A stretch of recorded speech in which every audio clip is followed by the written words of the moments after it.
میں Bill Gates کی بات کرتا ہوں. میں ابھی وہ سٹوری میری پرانی چل رہی ہے, اس کو بھی بلانا نہیں آپ نے. بل گیٹس کی بات کرتا ہوں. آپ کو پتا ہے بل گیٹس دنیا کا 17 سال امیر ترین شخص رہا ہے. ہم اپنے گھر کے امیر ترین شخص ہونا, ہماری گردن میں سریا ہوتا ہے, ہم کسی کو منہ ہی نہیں لگاتے. ایسا ہوتا ہے کہ نہیں ہوتا؟ ہمارے بابا ہمیں سب سے زیادہ پیسے دے دے نا, سارے بہن بھائیوں میں ہم اکڑ کے پھر رہے ہوتے ہیں, ہم کسی کو دیکھ ہی نہیں رہے ہوتے. بل گیٹس دنیا کا 17 سال امیر ترین شخص رہا. اور آپ کو ایک مزے کی بات بتاؤں, میں نے ابھی آتے ہی یہ بات کی کہ عامر صاحب کے نا میرے اوپر کچھ احسانات ہیں کہ جب میں بڑے کرائسس میں تھا تو انہوں نے میرا ساتھ دیا. آج اللہ ان کی اکیڈمی کو مزید بلڈ اپ کرے, میں ان کے ساتھ ہوں انشاءاللہ تعالی ہر لحاظ سے. بل گیٹس بھی نا ان چیزوں کو بڑا ملحوظ خاطر رکھتا تھا. اب ہوا کیا, ایک بار نا بل گیٹس ونڈوز بنا رہا تھا. کمپیوٹر چلاتے ہیں آپ لوگ؟ ونڈوز کس نے بنائی ہے؟ بل گیٹس نے. آئی بی ایم کمپنی نے بل گیٹس کی ہے. اس نے نا ونڈوز جب بنائی نا تو اسٹرگل کر رہا تھا, اپنے آفس میں جا کے نئی چیز دینا چاہ رہا تھا. سارا دن ورکنگ کر کے نا شام کو تھک جاتا تھا, ونڈو نہیں بنتی تھی, ونڈو نہیں بنتی تھی. تو جب یہ آ رہا ہوتا تھا نا اپنی گاڑی میں بیٹھنے کے لیے تھکا ہارا, تو اس کا ڈرائیور گاڑی سے نکل کے کیا کہتا تھا؟ Bulls you can do this. Smiling face کیا کہہ رہا ہے؟ Bulls you can do this, آپ یہ کر سکتے ہو. بلز کہتا ہے جب میں یہ بات سوچتا تھا نا تو یار یا تیندا دماغ خراب ہے یا مینوں بنا رہا ہے, کہ میں بالکل تھک ہار کے پہنچتا ہوں گاڑی میں, مجھے کہتا بلز یو کین ڈو دس. کہتا میرے اندر ایک انرجی کا لیول بڑھ جاتا تھا. اگلے دن دوبارہ کام کرنے کی صلاحیت آ گئی. اگلے دن کہتا میں نے جا کے پھر آفس میں اپنی ورکنگ سٹارٹ کی, پھر سارا دن سٹرگل کی تو نہیں بنی ونڈو. جب میں شام کو اپنی گاڑی میں بیٹھتا تھا آ کے, وہ مجھے پھر اسی اسمائلنگ فیس کے ساتھ کہتا تھا بلز یو کین ڈو دس, تم کر سکتے ہو. کہتا کرتے کرتے ایک بڑا لمبا عرصہ چلا, اور اگلے دن کے لیے مجھے انرجی دیتا تھا وہ میرا ڈرائیور, مجھے وہ انرجی پرووائڈ کرتا تھا. کہتا ایک دن اس کی اسی انرجی کے دیتے دیتے میں نے ایک دن اتنی سٹرگل کی کہ میں نے ونڈو بنا لی, میں نے ونڈو بنا لی. اب ذرا سوچئے گا, لوگ نیکیاں نہیں چھوڑتے. 7 habits of highly effective people ایک بک لکھی گئی ہے, دنیا میں سب سے زیادہ بکی ہے. اس کا پاکستانیوں نے بھی ترجمہ کیا, ظفر صاحب نے ترجمہ کیا, میں ان کو سلام کرتا ہوں, کہ 7 habits of highly effective people Stephen Covey کی ہے.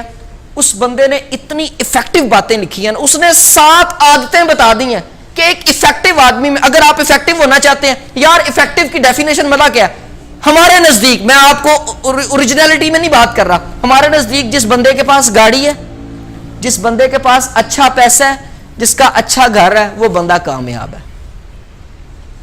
تو واصف علی واصف کہتے ہیں کہ جس کے اچھے دوست ہیں نا وہ بھی امیر ہے, جس کے دوست اچھے ہیں وہ بھی امیر ہے, جس کو والدین کی سہولت میسر ہے وہ بھی امیر ہے, جس کو بہن بھائیوں کی سہولت میسر ہے وہ بھی امیر ہے, اور جس کے بہن بھائیوں میں آپس میں لڑائی جھگڑا ہوتا ہے وہ بھی امیر ہے. بھائی یہ بھی کسی کسی کے گھر میں ہوتا ہے. میں تو اس گھر کو گھر ہی نہیں کنسیڈر کرتا جس گھر میں بہن بھائیوں کا جھگڑا نہیں ہوتا. کس کا ہوتا ہے؟ Raise your hands. وہ کھل کے دسنا ہے, کچھ نہیں ہونے لگا ہوتا ہے نا یار. یہ میں آپ کو بتاؤں, عامر صاحب, میں نے اور میری سسٹر ہے مس مریم, ہم سارے ایک ساتھ پڑھاتے رہے. مس مریم اب یہاں پہ ہمارے ساتھ پڑھاتی تھی, ایم اے انہوں نے کیا ہوا ہے, اب تو ماشاءاللہ سے ان کی شادی ہوگی. آپ یقین کریں یہاں پہ اکیڈمیز میں جب ہم لوگ تھے تو بڑے آفیشلی ہم لوگ چل رہے ہوتے تھے, لیکن گھر جا کے تو ہم نے لڑنا ہی ہے, کوئی نہ کوئی بات ہونی ہے, لڑنا ہے. اب یہ یاد رکھیے گا, بہن بھائیوں کی لڑائی کا تعلق میچورٹی کے ساتھ تو ہے ہی نہیں ہے. بندہ میچور نہیں ہوتا بہن بھائیوں میں, یاد رکھیے گا, اور میچور ہونا بھی نہیں ہے بہن بھائیوں میں.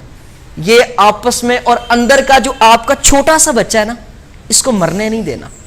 ہم لوگ جناب تھوڑے سے سوٹڈ بوٹڈ ہوتے ہیں, اور نہیں جی یار لوکی کی کہیں گے, میں تو کہنا سا بھی نہ لو, لوکی کی کہیں گے. پھر ہمیں سانس لینا بھی چھوڑ دینا چاہیے نا. ہم جناب باہر کھڑے ہو کے گول گپے کھا رہے ہیں, یار لوگ کیا کہیں گے. اچھا ایک بات آپ کو بتاؤں, میں بھی اس فوبیا سے گزرا ہوں بڑا عرصہ. میں نے جناب گلی میں کھڑے ہو کے کسی سے چیز نہیں لینی کہ یار لوگ کیا کہیں گے, سر کو کیا ہو گیا. لیکن اب میں نے ایک چیز فیل کی ہے کہ میں لوگوں کی لائف نہیں گزار رہا, لائف میں مدثر خان کی اپنی گزار رہا ہوں. مجھے اپنے مطابق لے کے چلنا ہے. آج میں اپنی گاڑی میں پہلے تھوڑا سا میوزک تیز کرتا تھا نا گاڑی میں, تو میں کہتا تھا یار شیشے بند کرو, لوکی کی سوچن گے کہ سر گانے سنتا پیا. وہ بھائی سر بھی انسان ہے, اگر تسی سن سکتے ہو اسی بھی سن سکنے ہیں, سر بھی انسان ہے یار. اس چیز کو فیل کیجئے گا آپ لوگ. اچھا میں بات کرتا ہوں, واپسی آتا ہوں. اچھا ہوا کیا, ونڈوز بن گئی. بل گیٹس جا کے اپنے ڈرائیور کو کہتا مانگو کیا مانگتے ہو. ایسا اکثر بادشاہ کمنٹ کیا کرتے ہیں, مانگو کی مانگنا میرے کو. تو ڈرائیور کیا مانگ سکتا تھا اس سے, کہ میری سیلری بڑھا دو یا جس گاڑی میں لے کے آتا ہوں میں تمہیں یہ گاڑی میرے نام کر دو. تو اس نے بہت زیادہ, بل گیٹس نے بہت کچھ نوازا اس کو. تو اینڈ پہ بل گیٹس نے سب سے قیمتی جو چیز اس کو دی نا وہ بڑی قیمتی ہے. سنیے گا, بڑی قیمتی بات کرنے لگوں. بلز کہتا ہے یار سنو میری بات, تمہاری وجہ سے ونڈو بنی ہے اور آج میں ایک ایسا نام دے کے جا رہا ہوں کہ دنیا جب تک میرے مرنے کے بعد بھی ونڈوز استعمال کرے گی نا, تب تک ونڈو چل نہیں سکتی جب تک اس کے اندر ڈرائیورز انسٹال نہیں ہوں گے.